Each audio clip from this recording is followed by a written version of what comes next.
Hello, everyone. Thank you so much for joining us, not only now, but throughout the festival. This has been a really amazing festival. And throughout, in the last 3 days, we had so many panel discussions. We had the behind the scenes kind of conversations. We had the academic discussions. And we're today decided to end on a really up close and super personal note. And the reason why we're sitting together today, me and I with Alia today, is that we share this love and we share roots with a geography, with a part of the world that really needs a lot of love and a lot of attention for the longest period of time, and is yes.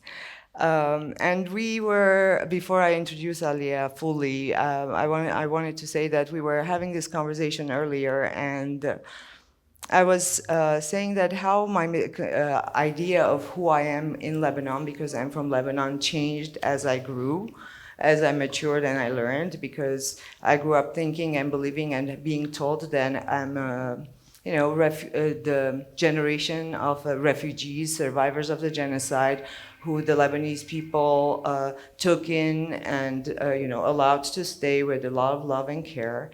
And then eventually I grew up understanding that, well, I wasn't the descendant of refugees. I was actually, they were internally displaced. And I'm not a foreigner to Lebanon, because when Lebanon became independent, my family was already there. And when I don't go back to Lebanon a lot, and my passport has expired, but whenever I think about it, why I don't give up, because if I do give up my Lebanese citizenship, I could become a member of parliament here maybe one day. Or God help them. But also I'm thinking, from my great grandparents who survived the genocide, that passport was the only thing they inherited that I received from them. That you inherited. Yes, not a summer house, not lands. It was history, stories, and that passport, which is very valuable to me. So also I think a lot of people feel like that. And now, after introducing myself, so I think that's what's bonding us here with Alia, and that's why I believe this conversation, hopefully, is going to be also very interesting. So, Inshallah. Alia Malek, she is a journalist and a former civil rights lawyer, something that I contested. And when we were putting up your bio on the website, I was saying, Maria, how can someone be a former civil rights lawyer? You and my parents. Well, she is the author of 2 books called America, which retells U.S. history through Arab American lives, and the second book, The Home That Was Our Country, a memoir of Syria, which was called Essential Reading by the New York Times, which featured the book on the cover of a book review, and it essentially tells the story of Syrian society and in all of its diversity, including the Armenians, and that's why you were here doing research, and also your stories about the Armenians, also that you also extensively, a long piece published in Guernica was. I'll ask about this more because. I found it very interesting that you would choose also the Armenian community to feature, and the history of exile and the history of displacement, which is kind of the tying subject, I believe, in a lot of our conversations today. And as a lawyer, here, again, I have so many questions. As a lawyer, you served as a trial attorney at the U.S. Department of Justice's Civil Rights Division, and also worked in Lebanon and the West Bank. And in April of 2011, you moved to Damascus and wrote anonymously for several outlets, including the New York Times, from inside the country, and your reporting from Syria earned you the Marie Colvin Award in November of 2013. You returned to the US and you launched the Al Jazeera America, where you worked until October of 2015 as a senior writer, and then you had to write your book. That's why you left. You were also honored with the 12th Annual Hiett Prize in the Humanities, and since 2018, you have been the Director of International Reporting at the Graduate School of Journalism at the City University of New York. And now you're educating people. It's like, yes. Well, from the New York Times Magazine, you wrote about the Syrian family as they traveled from Greece to Europe and set up their new lives.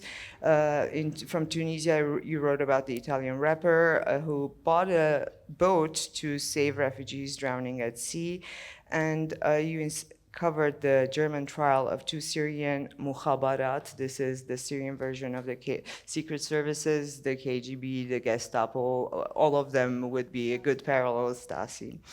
Agents in the first trial ever to hold anyone from the Syrian regime accountable. And you are now working on a new articles about Syrians in Turkey and their situation after the earthquake. Okay, the panel is over.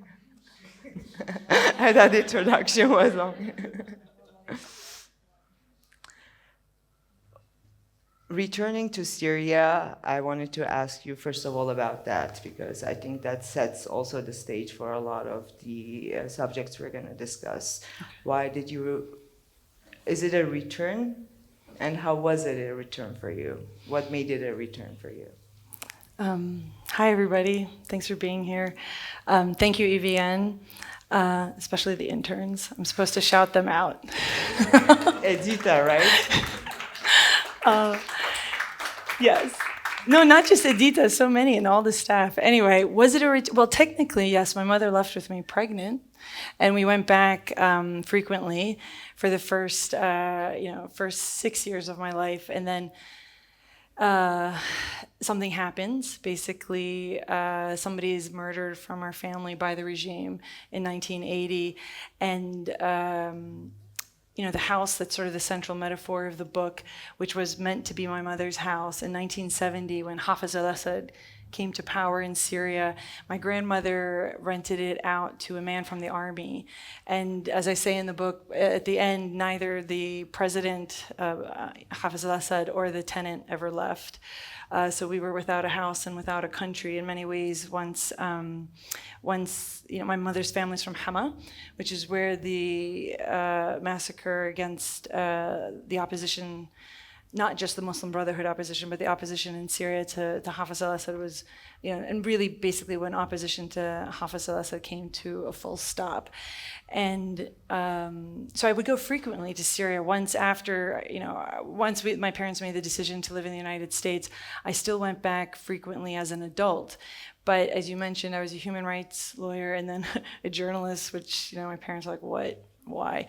And these are sort of both kinds of occupations that are hazardous to your life in Syria. There was no way to ever be in Syria and work, but I could always be like this frequent, daughter of the diaspora coming back. So instead I worked in the West Bank, Gaza, Palestine, and Lebanon. And then there was, in 2011, when everything started to happen in the so-called Arab Spring, it was so exciting, and I remember feeling like, I think I wrote this on social media, but back then it was just kind of Facebook, and I just said, I feel like, even though I was born in 1974, I feel like I've been waiting for this moment since 1967.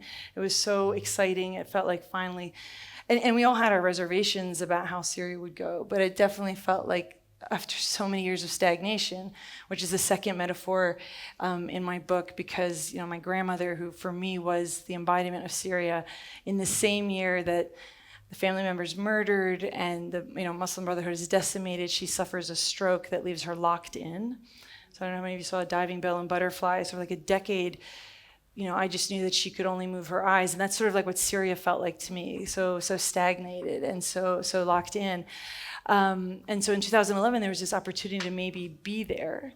But, you needed a cover story. You brought up the mukhabarat. How many Syrian/Lebanese people are here?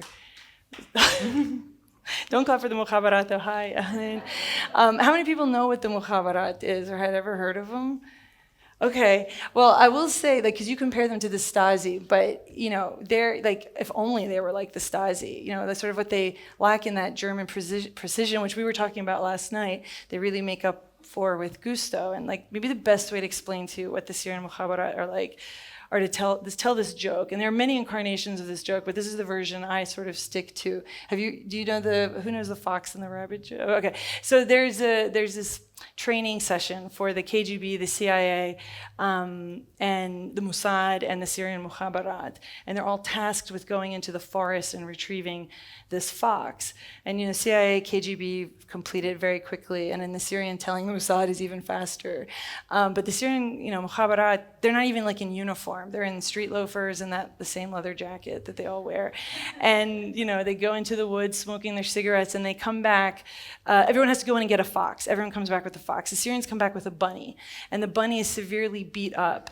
And you know the other Secret Service or these police security forces are like, you know, they don't know whether to laugh or what. They're like, what is that? That is not a fox. And the Syrians are unfazed. The Mukhabarat, you know, still taking a drive from that cigarette. They say, well, he confessed. He is a fox. And this is what it was like to live in Syria. Yeah, I know. It's not really funny, but okay. Yeah, we were all dark.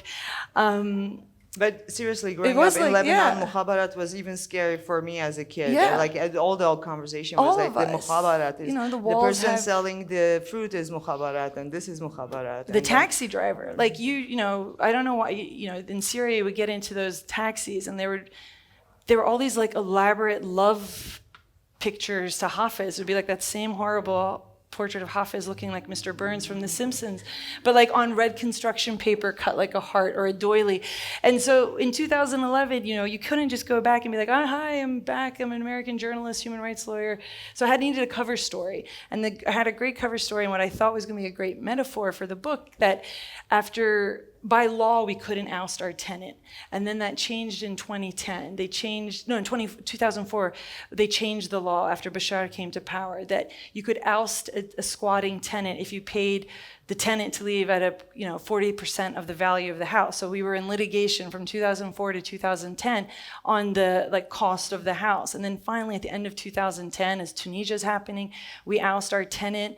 And then, I told my parents, I'm going to take over the renovations. There's a great cover story. So I'm there renovating the house. And if anybody asks, that's the answer I can give. And I was like kind of enamored with the potential metaphor of putting a house back to, taking our house back and rebuilding it at the same time that the Syrians took their country back and, would have rebuilt it. And instead that metaphor, fell apart, and I put a house back together and a country fell apart. So that was kind of like in a nutshell what that return was like. It was intense to live in Syria again, or live in Syria as an adult like that. And, worse than the Mukhabarat are probably all your relatives who also have the same level of interrogation about everything. And that included what could I possibly be doing there? And when I would say, I would never say, because I wasn't planning on reporting for anybody. I just said I wanted to work on a book. First of all, the idea was I was a jasouse, you must be a spy. There's no other reason you would be here. And then when I would say, well, I want to write a book, and they're like, are you paid for this book? I'm like, no, and we're going to sell an idea of a book. They're like, definitely a spy. And then they're like, what's the book about? I'm like, about my grandmother. And like, no, this is all ridiculous, because who writes a book about a woman who never finished, just a normal woman? A lot of people. Yeah, exactly. So that's how it went. In your piece for the one that you did for the New York Times magazine about the trial in Germany, there's coming back to the Mukhabarat, there's this scene where she describes that how they would put the newspapers on the table before they ate, and because the newspapers were covered with Assad's images, and sometimes the plaintiff, we should explain this. One of the plaintiffs in the case this woman. She's a Syrian Palestinian. She's now in Germany. There was a trial, there was a case brought under universal jurisdiction in Germany against 2 Syrian mukhabarat who had entered the country as refugees, and other Syrians had recognized them. I mean, it's tale as old as time, kind of, like there are a lot of these sorts of stories. And so when I asked Ruham, who ended up being my central protagonist, I was like, tell me the moment in which you understood the whole mukhabarat situation and the kind of situation we lived in Syria. And she said when she was a child, they used to, when they would have like fried food at lunch, they would spread the Watani newspaper over the table and, eat whatever they were eating. And then like when they would go to throw it away, if there was one of those full-page pictures of Hafiz al-Assad, of the leader, which there often was, like they wouldn't just crumple it up and throw it away in the trash, because God forbid anyone thought they were making a statement about what they thought of Hafiz al-Assad. So like this bizarre shredding of like greasy newspaper, and and that those are the kinds of things that stick with you. Because I'm very interested in like how children sort of come to like how do you get it from the moment you are like cognizant of something.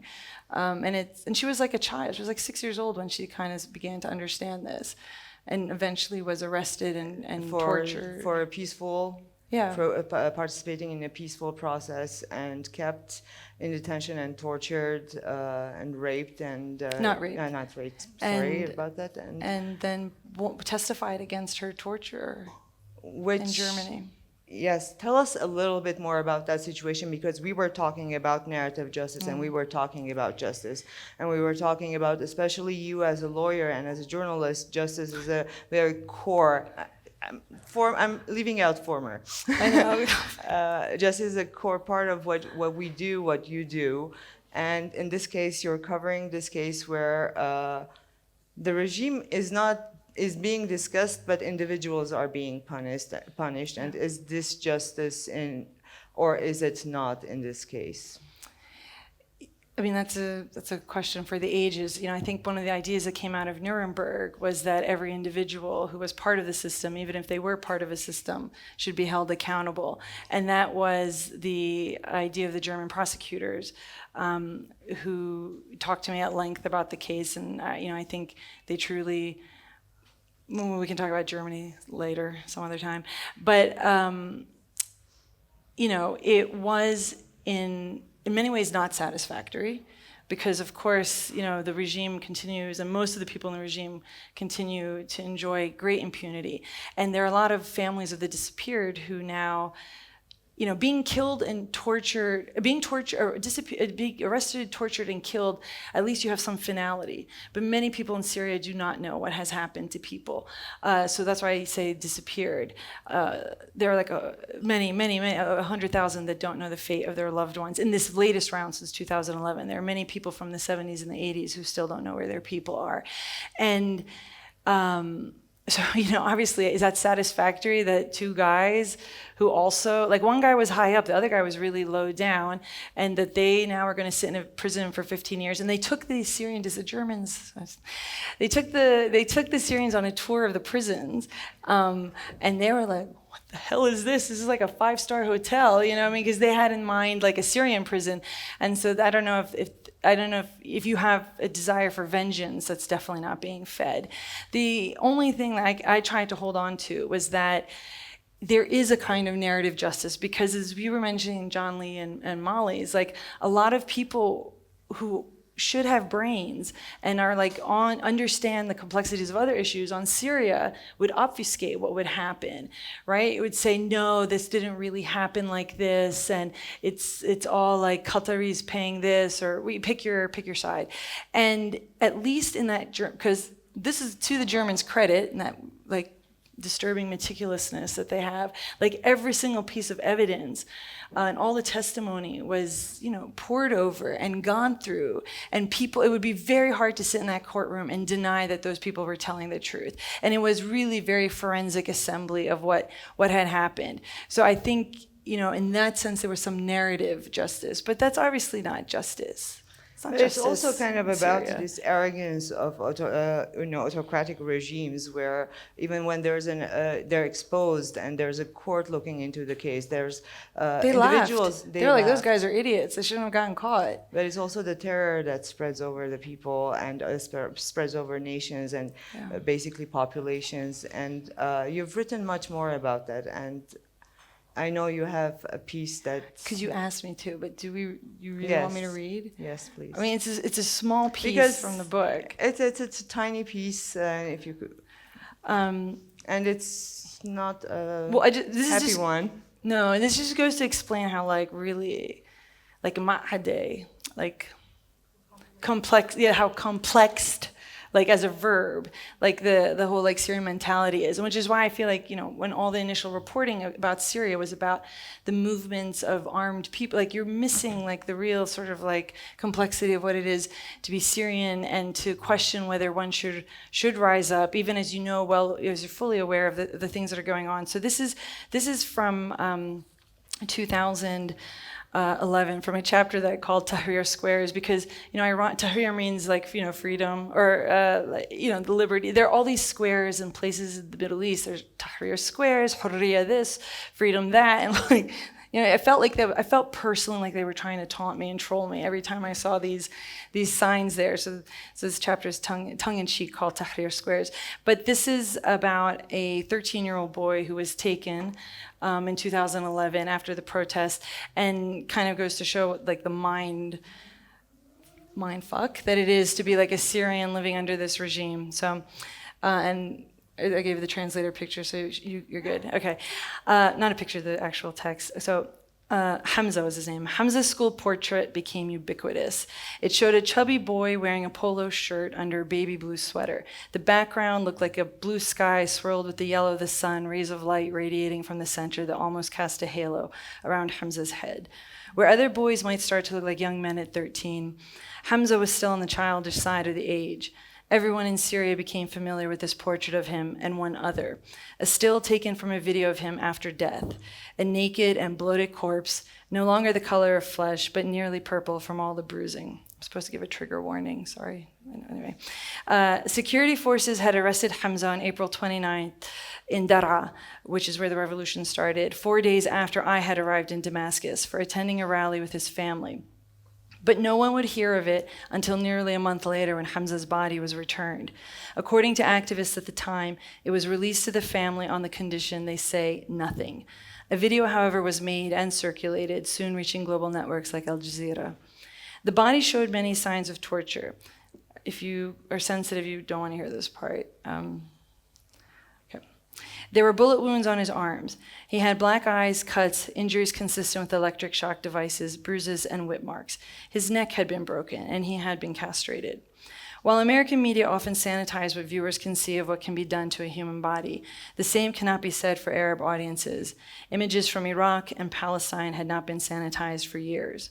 And yet, what we saw of Hamza, which clearly showed violence done to a Syrian boy by the Syrian regime, shocked those who were willing to look. Hamza's father was briefly detained when the video came out. Syrians were put on notice. An expose to be shown on state TV would give us the truth. When it aired, doctors on camera made the case that these injuries were acquired after Hamza's death, and certainly not while the regime had him in its custody. The doctors who testified on TV said the marks on his body were not signs of torture, but had been faked by conspirators who wanted to agitate the Syrian people.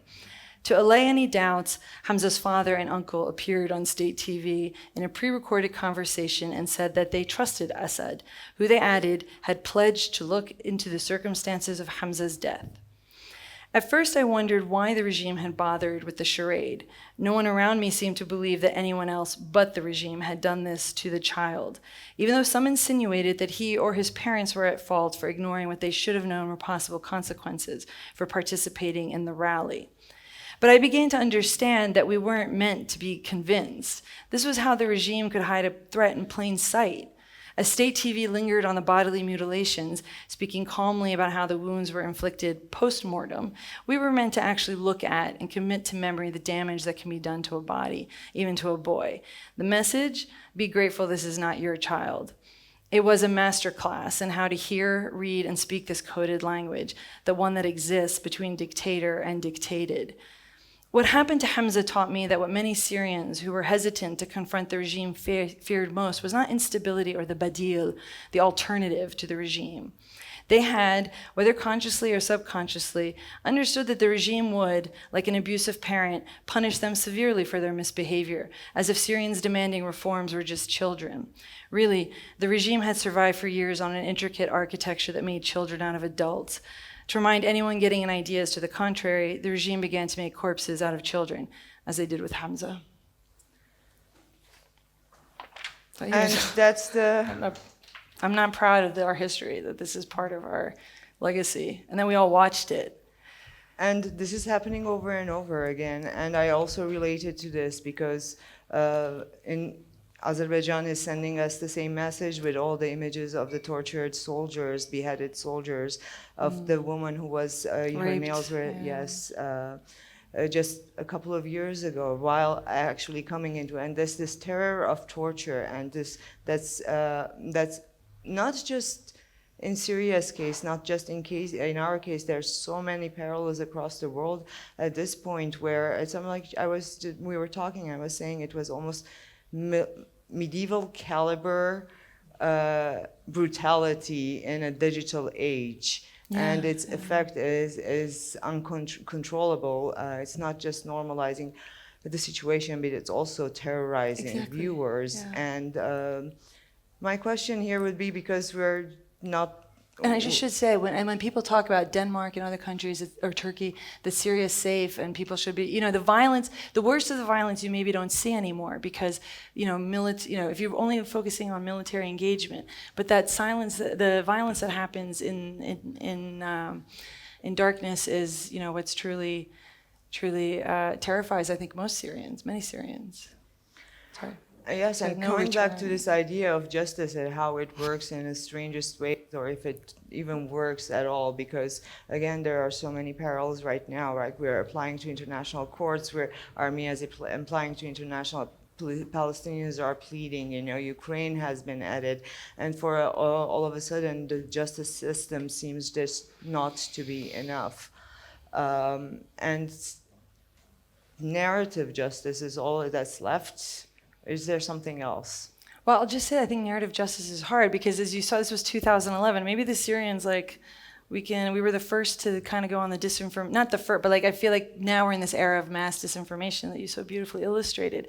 And, this was sort of like the first steps in it. And, if you want to believe in an alternative reality and absolve yourself from what's going on or check out, you can. And so even narrative justice seems like, it's not, is it satisfying? I don't know. I don't know that it's satisfying. But yes, unfortunately, we live in a place where, international norms have, and the systems with which we have to sort of, vindicate them, I think have been revealed to be very empty or selective. And, we can talk about Azerbaijan, we can talk about Turkey, we can talk about Syria. We should also talk, obviously about the US and Afghanistan and Iraq and, many other places where there has been no accountability. I think impunity is sort of like the new normal. Maybe it's not new, but it feels like, it does feel quite rampant. Maybe because now we can see everything. I'm sure all of you are awake, or not, I don't know about you, what your algorithm is. But my algorithm is headless babies from Gaza now. So we're seeing it all. And so I find that to be a kind of violence on us as well, because a South African poet, who's, I can't remember right now, anyway, at one point he says, when you live under these kinds of regimes, you are, yes, the victim, but you're also the collaborator, because you are, you're bound by the obscenity of what has transpired between you. We are part of it. We've consumed these images, we've seen them, and we exist in this place together, or as victims and also as a kind of collaborator. It's one is the violin, one is the bow. You did a lot of research on Syrian Armenians. You were in Armenia, you were working on it. They're part of the narrative, they're part of their book, and they're part of the fabric of society in Syria and the Middle East. And because of our discussion, right, because of my how my family got to Lebanon, and you were saying you're Lebanese. You're Lebanese and Armenian, because I would say I'm Lebanese Armenian. Right? It's up It's to like you to say how you genetically are. I'm not, but I'm as much Lebanese as anyone can be American who was just born there, for example, and has citizenship, right? And these narratives are very important, but for especially the Syrians living in Armenia. And what made you pay attention to that and dedicate a chapter and also separately write about, for example, Anto and Apgar, even going back all the way to pre-genocide Ottoman Empire? Yeah, I think, I think all these situations have their specificity, of course, but they also have like a kind of regularity. And I am interested in the disintegration of cosmopolitanism, specifically in the Levant. And, one of the first threads that was pulled, obviously in the coming down of the Ottoman Empire was like the genocide of the Armenians, and then, the Assyrians and the Greeks, and these like emergence of the idea of the ethno-national state, and like this shrinking of what our imagined identities are. And I see this happening in many places. It's still happening in Syria. Obviously, the first like major thread that was pulled in the Syria story is the loss of the Syrian Jews, who had been a big part of my childhood in Syria, who had been at imagine this is like, a unicorn, but at my Christian baptism in Damascus, this Muslim country, surrounded by all the Syrian Jews with whom I had grown up. And then, when I came back in 1992, when I graduated high school, I had been gone for 12 years. That was when I had my first mukhabarat interview.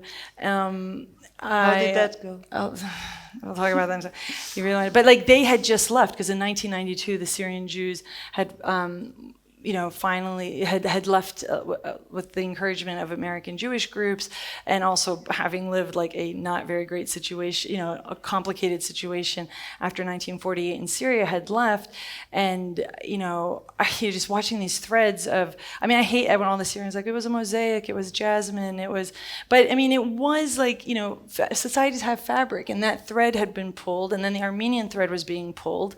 And I came here with my friend Sona in 2012, right as for a lot of I flew on the flight with Hilda and her family. I just met them on the plane, and everyone's like, we're just here for the summer. Things are kind of heating up in Aleppo, and then people are just here in their summer clothes. And by October, when we were here, it was like clear, like maybe this is not, and it just it's just one more thread gone. And so.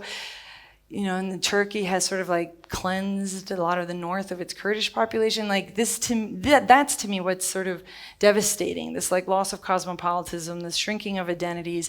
And I thought, you can start a book anywhere, but I think the disintegration of the Ottoman Empire, which I say, like, empires fall in genocidal ways and rise in genocidal ways. And my actual family had taken in, I don't say this is like we were magnificent, like a woman, a survivor with her children, showed up on their doorstep in Hema, and then became part of the family, and taught us very good recipes, and stayed for generations part of the family, and then moved to Damascus because the daughter marries the principal of the Laik, the school that was by my mom's house, and so that she was always coming over for lunch. So it was a good through line also to kind of watch how like a country, I was also really fascinated that Syria, which is not a rich country, had taken in, in an imperfect process, of course, Armenians, Palestinians, Lebanese, Iraqi, and and then it had become this place that wasn't offering refuge to anybody, and it was starting to fall apart. And yeah, I guess it's more a thematic thing that was interesting. Yes, but also kind of one thing I read in the article where Anto's grandfather told him that we left one day as we left Turkey, we will leave Syria. We will be leaving Syria, and that seems to be the reality for so many people right now across the world. That there's like this movement seems almost normalized, and. I was telling also recently that I realized that no two generations of my family have been born in the same place. and this is becoming, it's belonging maybe is a matter of choice, because at this point I've chosen Armenia, for example, and we talked about that. we talked about that too, because I've chosen Armenia because I feel useful here. I didn't feel like that in Lebanon.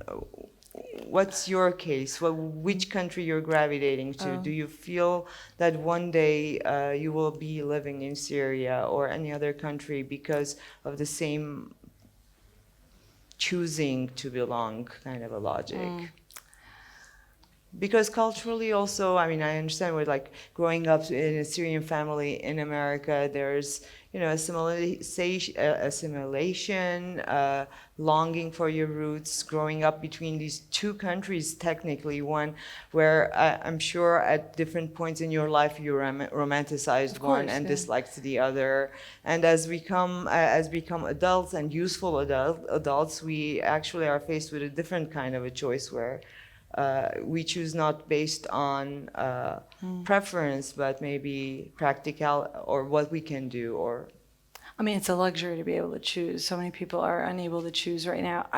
Rubina, I understand the impetus of that question. I'm just also like, I'm a little less interested in that question. Just like in a time when so many people are on the move and are denied home and denied belonging. Like, I don't know, it feels a little masturbatory to sort of talk about where I feel good in Brooklyn. I feel good. I pass for like anything Mediterranean. I speak a bunch of languages. I guess, I'm not welcome in Syria. And Lebanon Beirut and Lebanon are the one place I can say I love and hate in equal parts, because like Lebanon can break your heart like just over and over and over. So I'm like looking for like I want to give me a villa in Palermo or in Rome. I'm like, oh, you want to come? Right? We can have a compound there. But like, what's the point of that question? No, I mean, I'm not. I was maybe a question if I would rephrase it in a very masturbatory way. Yeah. It's just like nobody filmed this now. Well, maybe I shouldn't. We're in public. Okay. Tell us about your next the article you're working on, because it comes back to the same narrative where now people who've moved from, because we had this as well in Armenia, right? Armenians from Syria moved to Armenia. Armenia had wars. Some people moved to Artsakh, and there was another exile from Artsakh for a lot of families, some families at least. And now same thing we saw with the Syrians who had gone to Turkey, and a post-earthquake situation you're working on it. Do you talk about work that hasn't been published yet? Well, I feel like I'm like, am I cursing it that now something will go wrong and it won't come out? Up close and personal, we said.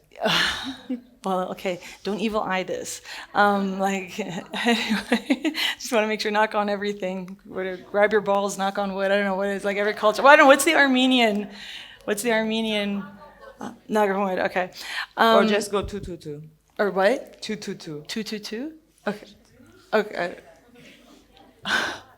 You can teach me later. Talk about it. Well, no, like basically, when the earthquake struck, I was like, are you fucking kidding me? Like, all those Syrians had lived the regime, had lived ISIS, had lived like the bahdala. What is bahdala? Humiliation of being refugees, being cast out, being a card, being like manipulated by Erdogan and everybody else. And then like the earthquake struck in the exact areas where they are, Antab, Urfa, Marash, Antakya, it was just like I just was like, okay, what does that mean? Like I was really sort of curious, like, what does that mean to be in permanent crisis? And is this sort of finally the thing that reveals that, and this is sort of a facile question, but like, it just should show that, like, I think a lot of people had sort of settled on the Turkish solution of the Syrian refugee crisis. The EU had paid €6 billion to it, empowering Erdogan even further. And, I think I was like hoping to find a way, just what does it mean? What does the earthquake mean? What does this permanent crisis mean? And what does it tell us about, these have, these Band-Aid solutions to what are, really massive problems. And I know, of course, the answer is facile. There should be accountability, end-to-end impunity. There should be justice. There should be reparations. There should be, reconciliation. But like, there's clearly no global appetite for any of that. And I think I was, angry at the EU to some extent. Of course, then you have to work through your anger because that's not what, journalism is not therapy. Your articles are not therapy. But like, I sort of wanted to just know, what is it like to live like that? And I told in the other panel this quote, and like, as God is my witness, I will hunt you down if this appears anywhere else, until it comes out in the article. But Syrians just kept saying, and this is how I learned this one word, which I didn't know before because it's no context for it in Arabic. They said the only thing we haven't seen are volcanoes and dinosaurs, and that's how I learned the word for volcano, burkan, because like nobody had ever used it in my Arabic, and like it's true. Like what is, and like everybody I interviewed across class, across location, people who are in Turkey, everybody had a story, had enough within like a family. Regime torture, ISIS torture, multiple layers of displacement internally, then externally. And then, in Turkey, the situation has gotten very, very bad. Like unfortunately, the opposition, Erdogan should have been easy to beat. And then they couldn't in some ways because of how racist and ridiculous the opposition got. Well, the Humanities is going from one disaster to the other, and wherever we're seeking refuge basically is turning up to be the next crisis for within one human life. But I'm gonna next ask you a question more happy. No more appropriate for two people talking on the stage. Why did you decide to go from law to journalism? How did that happen? Such an old story. Well, when I was in college, the wisdom of like a 19-year-old, I had this opportunity to go study in Italy, but I would have to drop my double major. I in totally useless topics like international relations and a double major in creative writing. And they're like, you're going to have to lose the writing. And so I was like, Italy, useless major. No, but I also said to myself, no, I want to be one of those people who does something, not writes about people doing something. And I was like, writing is not doing something. Forgive me. I came around to it. I understood the power later.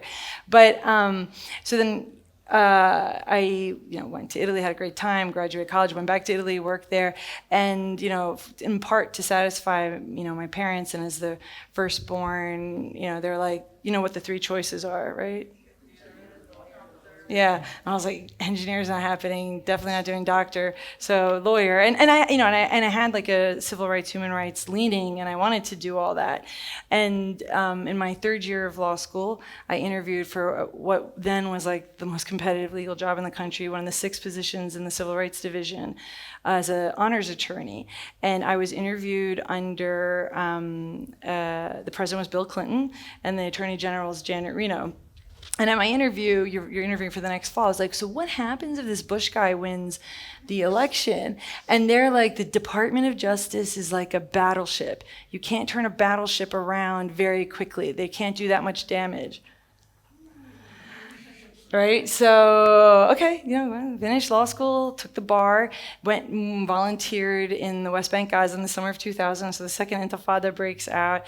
I'm working on the negotiations for the Palestinian negotiators. How come? How? Because I was a lawyer, so it's like that. You're jumping over. Huh? No. For the summer, I worked for the organization that was advising the negotiators and like worked on status of forces agreements and crap. Anyway, so then I came back the 3rd week of October to start my job, and then like the election happens, and then not only does this guy George W. Bush wins, his like attorney general is John Ashcroft. So the first year is rough. We get like this ridiculous memo that our style memo at the DOJ was that we were never to use the word proud, like we weren't proud of any of our accomplishments because that's a sin in and he was an evangelical guy. We were supposed to address women as, if we wrote a letter and she was married, as Mrs. like whatever your husband, Mrs. John Smith. It's like in 2000. And then he put that huge crazy curtain on. He covered up Lady Justice. I don't know if people remember this. It was beautiful, like fat, So it was basically a man with boobs. Like it was one of those like big Art Deco fascisty. And like he put that huge veil to cover. So I was like, this is not going well. And then like after a year, 9/11 happened. And I was like one of the only non-closeted Arab Americans at DOJ. Because there were a lot of people, I was like, you know you're Arab, because I know that trick when you have a first name as the last name, like Danny Thomas, or I just was like, so I knew, and I was like, I know you guys are not like, you're closeted, come out, because like I'm kind of here alone. And so like the rhetoric went crazy in America, post 9/11 went nuts, and I had a Haitian American trial attorney friend who at one point he came to my office, he's like, I have to tell you something really insane. So we were like, okay, because government workers, 3 p.m.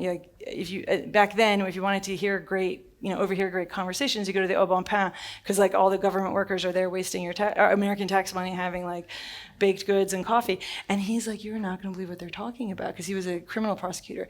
He's like, they just they're talking about, as they're brainstorming, these geniuses were brainstorming how to prosecute the so-called war on terror, that we should there was talk of camps.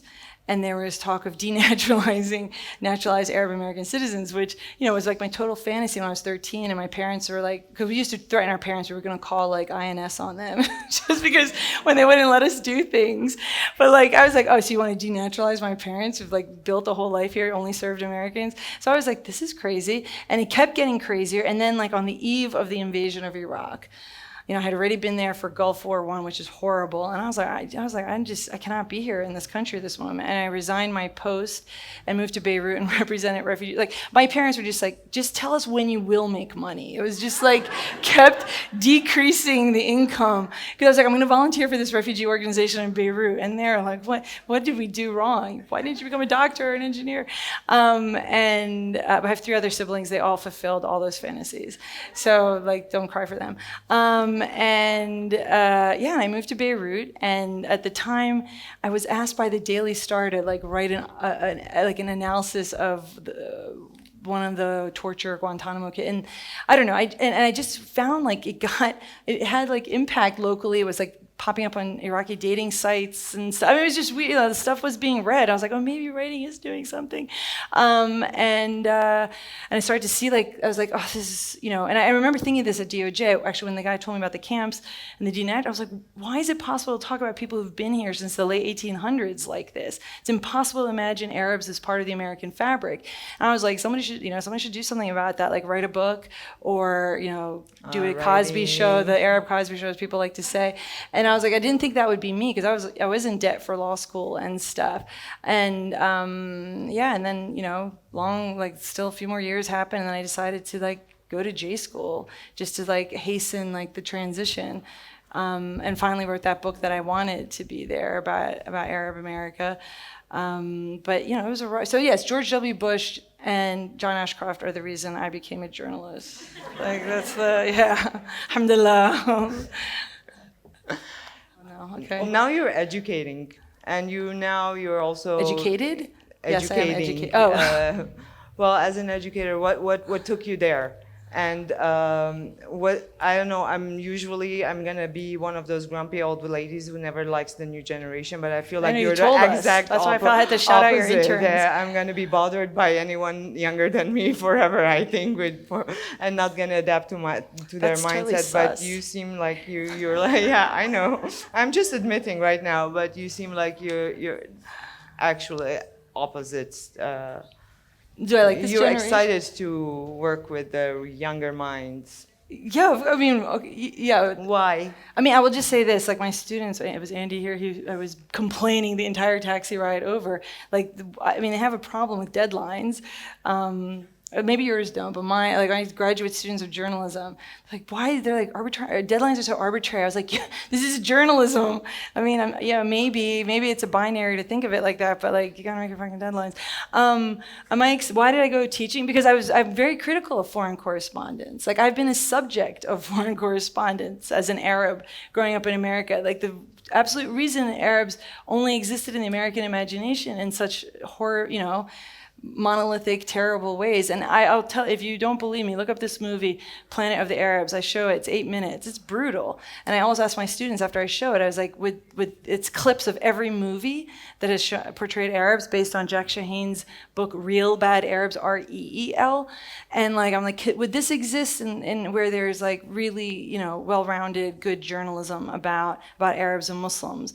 And so I was like, this is only going to change when there's a generational change. And luckily, like, you know, I came in at a time when also like I teach, you asked that question about elite journal. I mean, I teach at the City University of New York, which is public, which are many first-generation Americans, first-generation college students, undocumented students. And I think, yes, it doesn't change until there are people who can, you know, a lot of people think my work on Syrians reads differently, and it's not any magic. It's just that like they're not exotic to me. I mean, they're just people, and so like I can get past like asking why do you wear the hijab?